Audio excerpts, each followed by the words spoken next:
Hi everybody, how's it going? It's been a while since I made a Q&A video, so I thought I'd make one here. Was a few good questions I thought that I could explain a little bit more. We've just about had all of these small squares hauled in that we're going to receive for the year. There's 2 loads left. They still have to bale them, and it sounds like they're going to do that here sometime this week. There's some chance of rain, so they were thinking maybe the end of the week. But we'll be able to fill these 3 bays up completely, and then we'll have a few sitting to the left here by these round grass hay bales. And we'll use those up first before we start using these up. The first question was what we use all these square bales for. So the large straw square bales, we use those for feeding mainly to our dry cows, our heifers, and our calves. They need a little bit more filler in their rations. They don't need quite as much energy as the milking cows. So we like to feed the squares to those because it's easy to grab portions of the bale. So if you need 500 pounds, about half a bale, it's easy to grab half of a square bale. With a round bale, it's a little bit more difficult. And the small square bales that we're getting in bundles here, we use those in our calf hutches. So all of our calves that are in individual hutches and in the group hutches, we'll use these small square bales. And then the round straw bales we use mainly for bedding in our heifer barn, where the calves or where the heifers are from 3 months to 8 months, and then in our calving barn, well, where all of our cows are calving. That's where we use the rounds for bedding mainly. Then one of you guys asked where all this straw comes from, if it's from our own fields. It is all purchased straw. The round bales come from local farmers here in the area.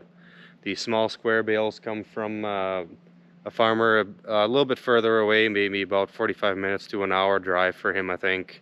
He's been making squares for us for, it's got to be about 10 years now. If not, it's yeah, at least 8 or 9. Yeah, I've been buying those from him for quite a long time. The large squares, they're coming out of North Dakota, and then also out of northwest Minnesota and southern Manitoba. It seems like once you cross the border into Manitoba, there's quite a few farmers that bale their straw. But on this side of the border, it's not as many, it seems like. I'm not sure why that is. The last question that I wanted to touch on, I guess, was if farmers that we buy straw from, if they get manure back. And some of them that are close enough to us, they will buy manure back from us to put on their fields. Yeah, it kind of depends how far it is from the farm. Or some that we buy straw from are buying manure from us to put on other fields that are closer by, not necessarily back on the field where the straw came from. But yeah, it needs to be pretty close by to do that. We don't want to haul manure any further than we have to. So if it works out, they do get manure back, and otherwise they typically don't. I think those were the main questions that I wanted to address. You've seen that already. We've been getting some round bales of grass hay. Sounds like we've got some more coming here next week. The bays in our other hay shed that we were putting the round bales of straw in, that's just about full. And we have been getting a few loads here and there of big squares in also.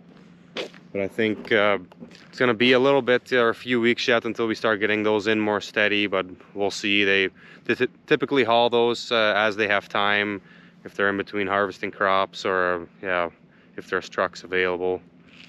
But we'll keep you posted on some of those things. Appreciate you guys watching, and hopefully we'll see you in the next video.